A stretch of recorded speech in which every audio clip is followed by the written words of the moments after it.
Previous వీడియోలో మనం Fevikwik versus borax అయితే ట్రై చేసాం. ఈ వీడియోలో మనం ఫెవిక్విక్ వర్సెస్ సోడియం హైడ్రాక్సైడ్ అయితే ట్రై అయితే చేయబోతున్నాం NaOH ని. సో ఇప్పుడు ఏమవుతుంది ఏంటి అన్నది నాకు కూడా డౌట్గానే ఉంది. లాస్ట్ టైం చేసేటప్పుడు నా చేయి కాలింది, ఈసారి చేసేటప్పుడు ఏమవుతుందో అది కూడా చూద్దాం. సో ఫస్ట్ నేను మాస్క్ వేసేసుకుంటాను. ఈ వీడియోలో చూపించింది కేవలం తెలుసుకోవడానికి మాత్రమే, వీటిని మీరు ప్రయత్నించకండి. మేము ఈ వీడియో చేయడానికి తగిన జాగ్రత్తలు తీసుకొని వీడియో చేస్తున్నాం, వీటిని చెడు పనులకు వాడకండి. సో సిద్ధం, మాస్క్ అయితే వేసేసుకున్నాను. దాని తర్వాత మనకి కావాల్సింది గ్లవ్. సో ఏదో ఒకటి వేసుకోవాలి కదా మొత్తానికి అయితే. సో గ్లవ్ని కూడా వేసేసుకున్నాం. సో ఇప్పుడు మనం ఏంటంటే ఈ సోడియం హైడ్రాక్సైడ్ని ఫస్ట్ వాటర్లో అయితే మిక్స్ అయితే చేసుకోవాలి. ఇది కొంచెం ఘన పదార్థంగా ఉంటుందిగా.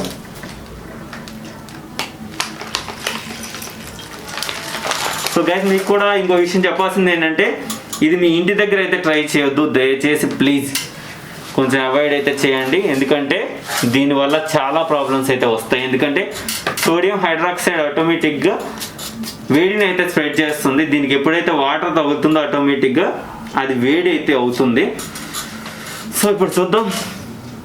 సో వాటర్ కూడా లైట్గా హీట్ ఎక్కడం అయితే జరిగింది. మనం బోరాక్స్ వర్సెస్ ఫెవిక్విక్ చేసినప్పుడు వాటర్ అంత హీట్ ఎక్కలేదు. సో ఇప్పుడు హీట్ ఎక్కుతుంది, అంతేకాకుండా లైట్గా స్మెల్ వస్తుంది. సో ఇప్పుడు మనం కాసేపు ఈ ద్రావణాన్ని నీట్గా మిక్స్ అయితే చేసుకుందాం. వాటర్ అయితే హీట్ ఎక్కడం అయితే స్టార్ట్ అయింది. ఇప్పుడు మనం ఈ ఫెవిక్విక్ని అయితే ఓపెన్ చేసుకుందాం. సో ఇది 90 రూపీస్ ఫెవిక్విక్. సో 5 రూపాయలు 10 రూపాయలు వేస్తే పని అవ్వదని చెప్పి డైరెక్ట్ 90 రూపీసే పెడుతున్నాను. సో ఇంకొకటి, ఇది ఇంటి దగ్గర అయితే ట్రై చేయొద్దు. ఏమవుతుంది చూద్దాం. So do it. మీ దగ్గర నుంచి విజువల్స్ చూడొచ్చు మీకు ఎలా కనిపిస్తుంది ఏంటని.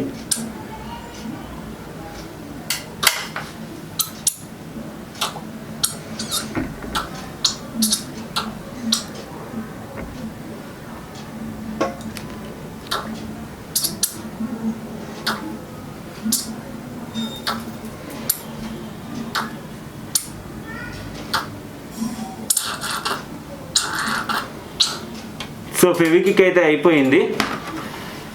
ఇప్పుడు చూద్దాం ఏమవుతుంది. స్మెల్ అయితే వస్తుంది, లోపల హీట్ అయితే బాగా రసపట్టుగా ఉంది. స్మెల్ కూడా దారుణంగా వస్తుంది, కళ్ళు బ్లింక్ అవుతున్నాయి. ఆ రేంజ్లో స్మెల్ అయితే వస్తుంది. ఇక్కడ మీరు కరెక్ట్గా క్లియర్గా చూడొచ్చు, మనకి విజువల్స్ అనేది చేంజ్ అవుతుంది. సో ఇదైతే ఉందో ఇది మన గూడ్లా కట్టేసి కొంచెం వెరైటీగా అయితే తయారైతే అయ్యింది మన ఫెవిక్విక్ అయితే. సో మనకి ఈ సోడియం హైడ్రాక్సైడ్ కూడా చాలా హెవీగా హీట్ అయింది, అంటే నార్మల్గా కూడా కాదు. ఈవెన్ మనం పడితే ఒక 80 డిగ్రీస్ మధ్యలో ఉంది. 50 to 80 డిగ్రీస్ ఆ రేంజ్ సెల్సియస్ కంటే ఎక్కువ వెళ్ళిపోయింది. 80 to 90 అనుకోండి. ఇంకా ఆఫ్ కోర్స్ నార్మల్గా హాట్ వాటర్ తాగుతాం కదా, హాట్ వాటర్ కంటే ఎక్కువ హీట్గా ఉంది. సో ఈ రేంజ్లో అయితే మనకి స్ప్రెడ్ అయితే అవుతుంది. సో నేను ఇది అయితే ఎక్స్పెక్ట్ చేయలేదు. కానీ ఇంకా ఫెవిక్విక్ దీనిలో ఇంకా స్టిల్ లైవ్ అంటే అలానే ఉంది.